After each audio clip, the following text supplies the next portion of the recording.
Bonjour à tous et à toutes les amis, on se retrouve aujourd'hui pour une vidéo théorie sur le Marvel Land qui devrait se développer à Disneyland Paris de 2018 à 2021. On va essayer d'imaginer les différentes attractions qui pourront faire leurs apparitions ainsi que les spectacles. Vous êtes prêts? Alors, on est parti.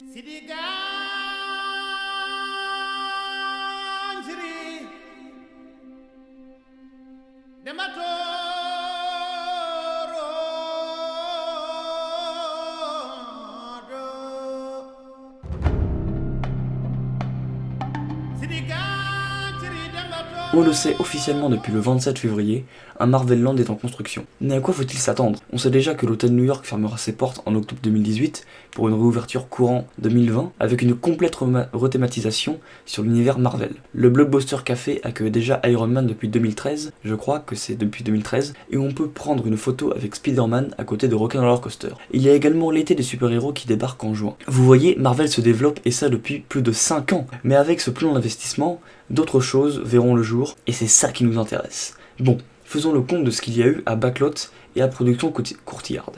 On a Rock'n'Roller Coaster, dont la prochaine thématisation a été annoncée en Iron Man, d'ailleurs j'ai fait une vidéo sur le sujet. Il y a Armageddon, alors celui-là c'est compliqué.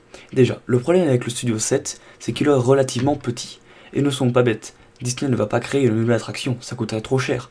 Ils vont plutôt rethématiser l'attraction sur Marvel. Vous voyez venir le truc? Eh bah, selon moi, on aurait, dans le même style que Armageddon, une salle qui bouge avec du feu, qui pourrait être plus technologique et qui porterait sur la bataille de New York dans Avengers 1. Ça me paraîtrait logique, mais on verra bien à l'ouverture du land. Après, ce qui est bizarre, c'est que sur l'allée de Backlot originale, il y a un seul bâtiment à droite, Armageddon. Et là, on en voit deux. Ou alors, c'est le grand bâtiment du fond raccordé à une nouvelle structure, et ce bâtiment prend la place de Moteur Action. Alors, à la place de celui-là, ça me paraissait logique d'avoir un spectacle en extérieur, jusqu'à ce que je m'aperçoive que la scène de Moteur Action, eh bah, elle a simplement disparu. Ou alors c'est une illusion, ou alors elle est en intérieur.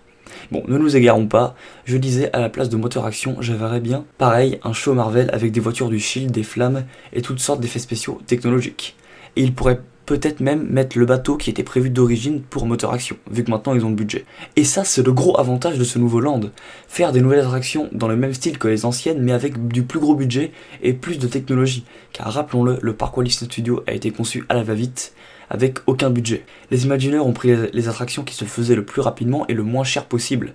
Et avec ce plan d'investissement, c'est l'occasion de créer un nouveau départ pour les Walt Disney Studios. Bien sûr, Stitch Live et Disney Junior partiront, et tant mieux.